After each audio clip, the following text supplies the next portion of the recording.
botar só pra não sujar aqui. Pode ser. Quer me dar um guardanapinho? Não, tô tentando muito de folha oficina de baixo. Aqui. Então assim, ó, cada um pode usar a tinta que tem em casa. Eu uso a nossa tinta que a gente faz, então ela é um pouquinho mais fluida, mais mole do que as tintas que tem no mercado. Mas tranquilamente você pode usar aquela e fazer ela um pouquinho mais aguadinha. Eu vou molhando o pincel, botando na água e vou passando aqui no nosso verde Ana Lúcia, esse aqui. Que cor é essa da peça? Verde menta, o nosso. Foi passado goma laca antes da primeira cor? Não, sempre assim, ó. Como é uma peça que vai ser de decoração, vai ficar dentro de casa, não vai ficar exposta à umidade.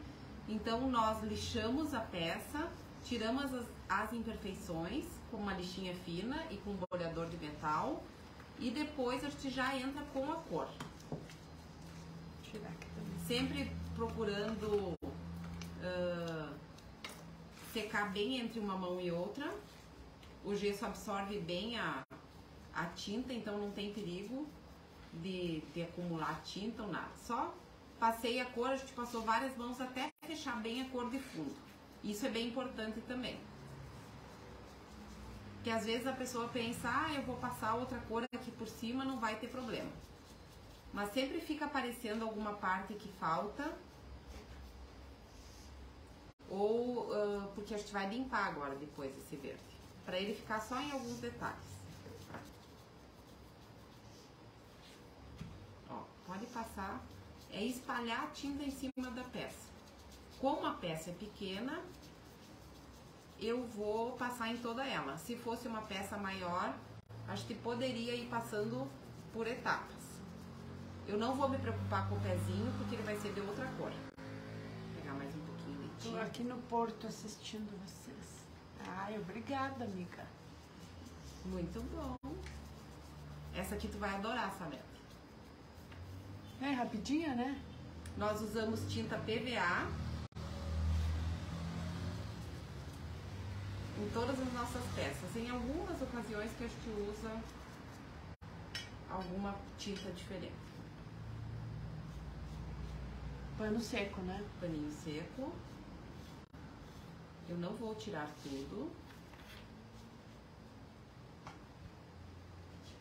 Vou cuidar para não ficar manchado. Me dá outro paninho, só para mim poder segurar aqui.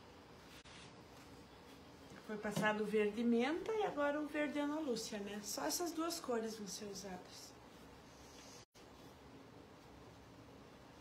Nem tudo precisam ser técnicas elaboradas. Às vezes o simples funciona muito bem e até melhor do que algumas muito cheias de informações. Eu comprei um arsenal de peças de gesso. Tu fez ela uma vez de concreto, lembra? Imitando concreto, ficou tão linda, né? Ficou, mas eu acho que essa vai ficar mais bonita, gente. Ia combinar com a tua casa mesmo. Mas não, infelizmente.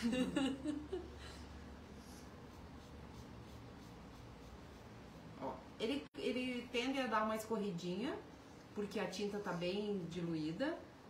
Então a gente vai batendo, vai observando e vai indo aí onde tá escorrendo e vai limpando.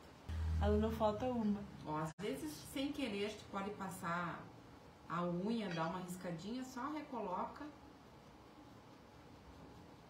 e limpa. Sempre dá uma olhadinha assim, de cabeça para baixo, porque se tem algum branquinho ele aparece ali.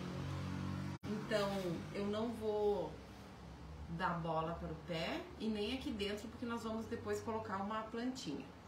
Então o secador, tá bom. Então agora eu vou fazer esse pedestalzinho aqui dourado. A gente faz o dourado com a goma laca incolor. Eu uso essa goma laca porque eu acho que ela fica um efeito mais bonito e depois no envelhecimento ela fica mais fixa na peça. Tem a goma laca purificada que é um pouquinho mais fina, mais fluida, mas parece que não fica bem fixa, né? Caiu um pouquinho o Face. Boa noite a todas. Boa noite, Marilene. E voltaram a procurar aqui. A Cris disse, as portas em fase, né? Tudo são fases. Ó, eu vou usar aqui a goma laca com ouro. Que cor é essa? É o ouro pálido, né? Aqui embaixo. É o ouro pálido. Que de pálido não tem Semana nada. que vem tô aí, vou pessoalmente ver essa LED. Como a peça é pequena, não precisa um pincel muito grande. Acho que sempre vai misturando e vendo a textura que fica o dourado. Ó, às vezes a gente vai misturando e ele ainda fica parecendo uma transparência. Então acho que só acrescenta um pouco mais do pozinho. Eu acho esse ouro aqui lindo. Tem várias tonalidades. Eu acho que a que eu mais gosto é essa aqui, que é o ouro pálido. Tem um pouco mais. Tânia Mara, estou assistindo do Rio de Janeiro. Muito bem-vinda. Cidade mais linda do mundo tu mora, eu acho.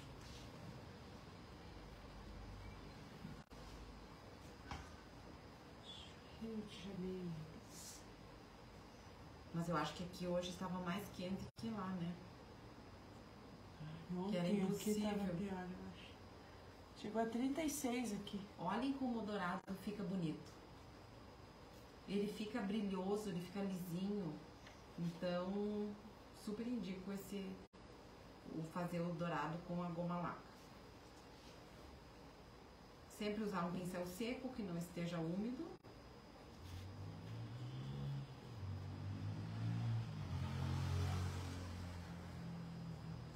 Esse dourado se usa em tudo, né? Qualquer peça. Só um pedacinho assim aqui.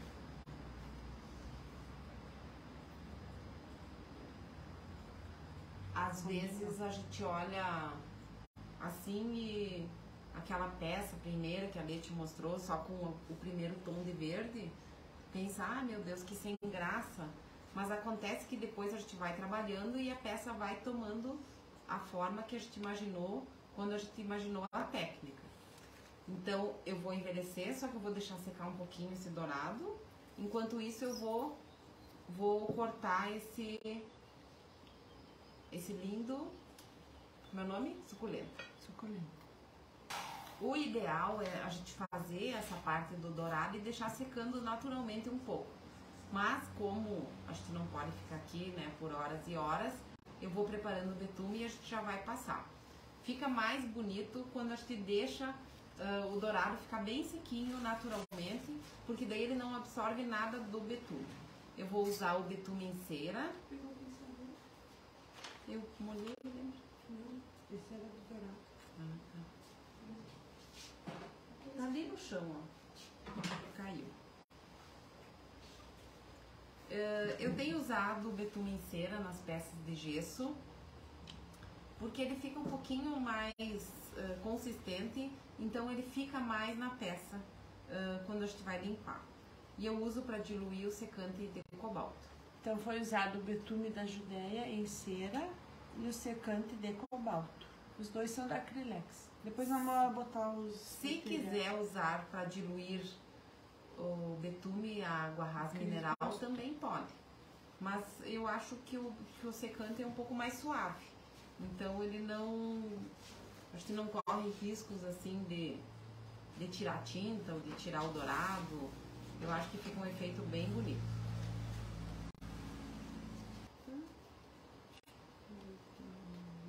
Então, sempre que as nossas alunas nos perguntam, ai, eu não sou muito de pintar o gesso, eu sempre digo que a gente pode pintar as duas coisas. O gesso é prático, é lindo e, além de tudo, ele vende muito fácil, porque as pessoas adoram peças desse estilo, principalmente dos Budas, para decorar. Claro que a gente não fica só nos Budas, né? Mas é bem interessante. Sim. Acho que nem se liga nessas coisas, né? Tá. Como eu não quero que saia muito o nosso betume, eu vou ser bem delicada.